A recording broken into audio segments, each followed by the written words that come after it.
That night the king could not sleep, so he ordered the book of the Chronicles, the record of his reign, to be brought in and read to him. It was found recorded there that Mordecai had exposed Bigthana and Teresh, two of the king's officers who guarded the doorway, who had conspired to assassinate King Xerxes. What honor and recognition has Mordecai received for this? The king asked. Nothing has been done for him, his attendants answered.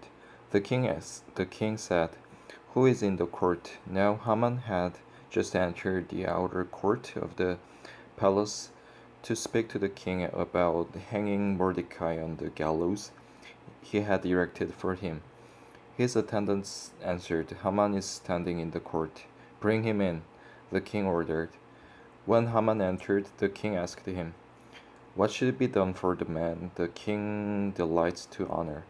Now Haman thought to himself, Who is there that the king would rather honor than me? So he answered the king, For the man the king delights to honor, have them bring a royal robe the king has worn, and a horse the king has ridden, one with a royal crest placed on its head. Then let the robe and horse be entrusted to one of the king's most noble princes. Let them robe the man the king delights to honor, and lead him on the horse through the city streets, proclaiming before him, This is what is done for the man the king delights to honor. Go at once, the king commanded Haman.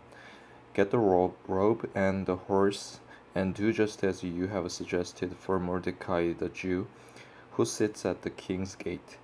Do not neglect anything you have recommended. So Haman got the robe and the horse. He robed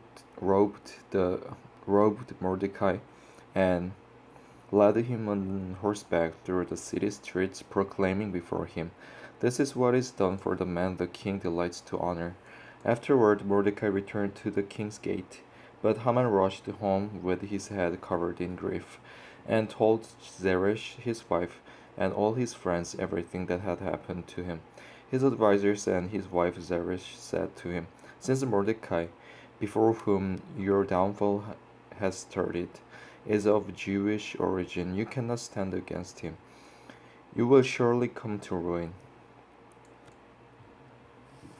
While they were still talking with him, the king's eunuchs arrived and hurried Haman away to the banquet Esther had prepared. So the king and Haman went to dine with Queen Esther. And as they were drinking wine on that second day, the king again asked, Queen Esther, what is your petition? It will be given you. What is your request? Even up to half the kingdom it will be granted.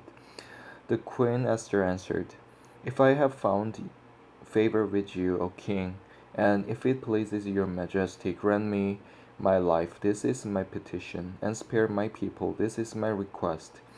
For I and my people have been sold for destruction and slaughter and annihilation. If we had merely been sold as male and female slaves, I would have kept quiet, because no such distress would justify disturbing the king. King Xerxes asked Queen Esther, Who is he? Where is the man who has dared to do such a thing? Esther said, The adversary and enemy is this vile Haman. Then Haman was terrified before the king and queen. The king got up in a rage, left his wine, and went out into the palace garden. But Haman, realizing that the king had already decided his fate, stayed behind to beg Queen Esther for his life.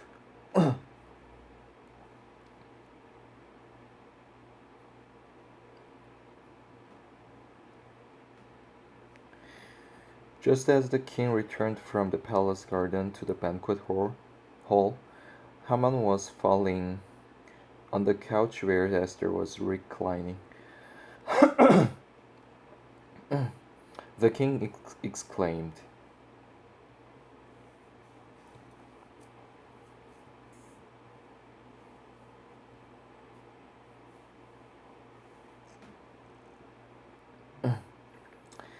"Will he even molest the queen while she is with me in the house?" As soon as the word left the king's mouth, they covered Haman's face.